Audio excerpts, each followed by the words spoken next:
Pernahkah anda menggunakan isyarat badan seperti yang saya kongsikan dalam video tadi? Sekiranya pernah, adakah anda yakin bahawasanya maksud yang ingin anda sampaikan kepada yang memerhatikannya itu jelas?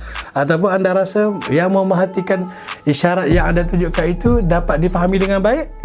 Sebenarnya isyarat badan yang ditunjukkan adalah mempunyai maksud yang berbeza bergantung kepada sosio budaya masyarakat di dalam sesuatu kawasan di dalam sebuah negara ataupun masyarakat di dalam sebuah negara itu sendiri.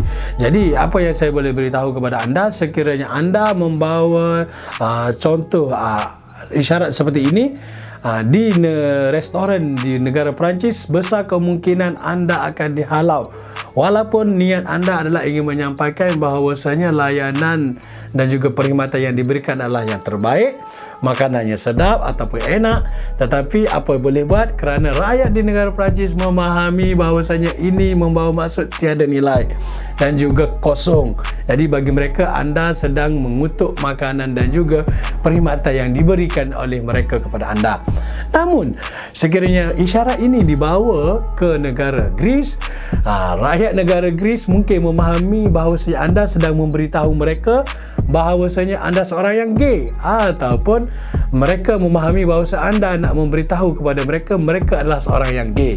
Tetapi sekiranya isyarat ini pula ditunjukkan di negara Arab, ia membawa maksud bahawasanya anda menunjukkan satu isyarat lucah kepada mereka. Jadi kita perlulah berhati-hati di dalam menggunakan bahasa isyarat yang dalam menggunakan sesuatu bahasa isyarat ataupun isyarat tangan ataupun isyarat badan. Apa yang saya kongsikan tadi adalah sebahagian daripada buku yang saya baca, iaitu yang bertajuk The Definitive Books of Body Language. Jadi seperti biasa saya ingin kongsikan kepada anda sedikit info mengenai buku ini. Jom kita tengok.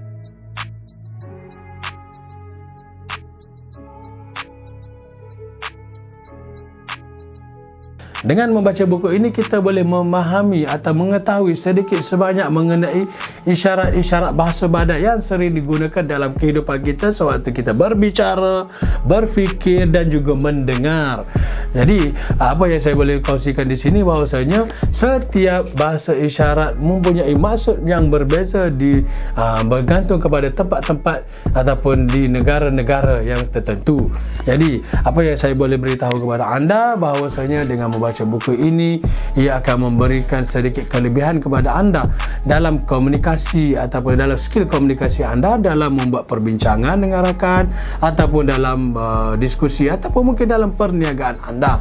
Kita boleh membaca buku ini dengan memilih untuk memulakan mana-mana bab yang ada dalam buku ini, kerana ianya tidak akan membuatkan kita merasa tidak faham dengan topik yang dikongsikan selepasnya, ataupun kita tidak akan rasa ketinggalan dengan topik yang sebelumnya, kerana ianya ditulis dengan sebegitu supaya pembaca boleh memilih mana-mana bab yang disukai untuk membacanya.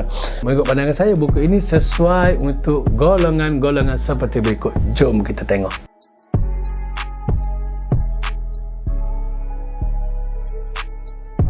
Baiklah, sebelum saya akhiri perkongsian saya pada kali ini, harus diingat, dengan membaca buku ini ia tidak membuatkan anda menjadi seorang yang pakar dalam bahasa badan, kerana untuk menjadi pakar dan mahir dalam bahasa badan ini anda perlu membuat kajian dan juga pemerhatian yang sangat mendalam.